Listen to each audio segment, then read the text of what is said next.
For whatever reason, I've had bad teeth. My kids and my wife had fantastic teeth. They won't make any money on them, but but on me, I tell you, I got bad teeth, and no matter how much I brush and I floss, and that's just the way my I guess it is with me, and that's what brought me in. Basically, got to a point where we needed to place 2 implants in the posterior right quadrant, and it was a very straightforward process. We did extraction, bone graft, let the bone graft heal for about 3 months, then we went back and placed the 2 implants, let the implants heal for about 2 months, and then he was prepared for the seating of the abutments and the crowns today. I'm really looking forward to having that hole filled in. So our last visit, what we did was we took an impression of the implant site, took an impression of the opposing teeth and the bite, and the lab will use this impression to make an exact duplicate of what's in the mouth, which is the natural teeth and the implants down at the bone level. And so they custom fabricate these abutments so that they're exactly parallel to each other, that they're right width and height, and then they custom make crowns that we are going to get cemented on top of them. So exactly what we see here is what it's going to look like in the mouth. So I'm going to go and use my intraoral camera so you get an idea. So this was at the time of the implant surgery after we had completed bone graft and let that bone mature. This is where we had opened up the site, and we can see a good solid block of bone. We drill a hole for the implant to go into. That's the implant going in, implant all the way down, and then we repeat the process for the second implant. So we've got 2 implants and stitched up. Doesn't look pretty, but it's on its way to healing. What we do see after the 2 months, when we've completed the healing process, the gum tissue is just perfect right around those implants. The cover screws come off, and we can see the actual implants underneath the gums. And at a closer view, you can see how pink and pretty and perfect the gum tissue looks around both of those implants. And so this is a healing cap that I just removed. That's one healing cap right there. Now we're going to remove the second healing cap.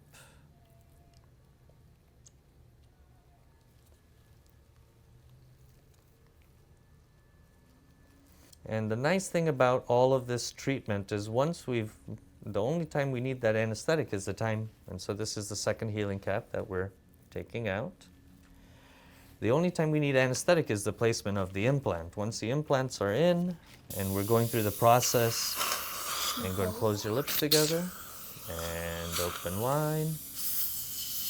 When we're going through the process of the actual placement of the abutments, the crowns, no anesthetic is needed.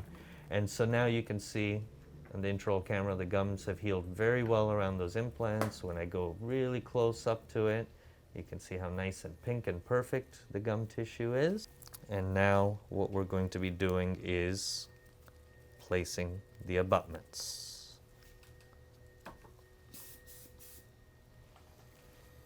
So they do have an exact position that they have to go into.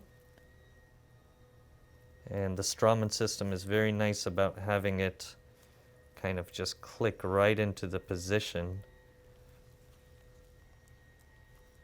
That's one abutment.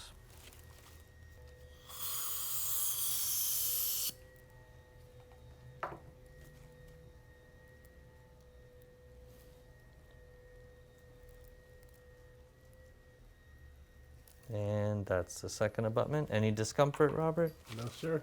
All right, good. And so now you can see the 2 abutments, and those are the screw holes. That's how it gets screwed in place. And go and bite down. And you can see from the side view. Now we simply have the crowns. So these are what we call splinted crowns. And so I had this discussion with Robert. We had 2 options, either to have individual crowns get seated or have them connected together.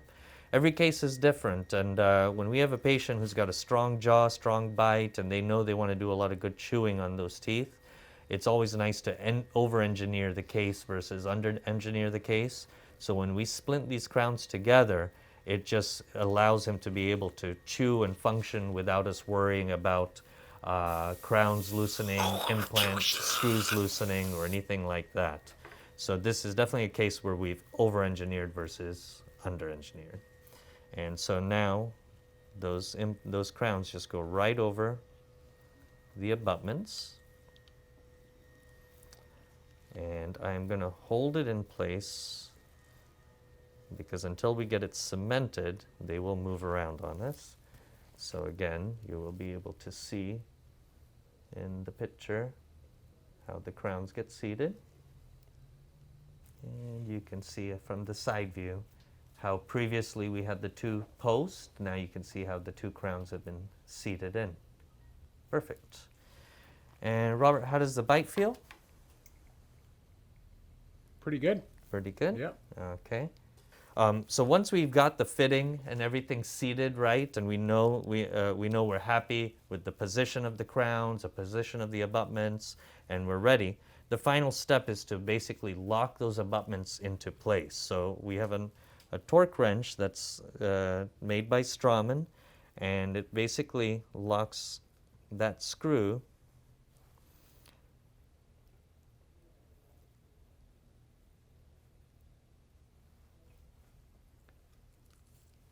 down nice and tight.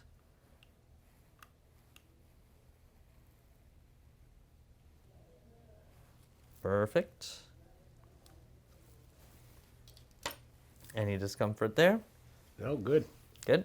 Okay. So the final process now is, now that those implant abutments are locked in place, we will be placing a little bit of cement on the crowns and seating it in, cleaning it up, taking our check x-ray to make sure we like everything, and that's it. Procedure went great. He got his two abutments placed, we seated the crowns over that. He'll be able to chew and function perfectly normally on that side now.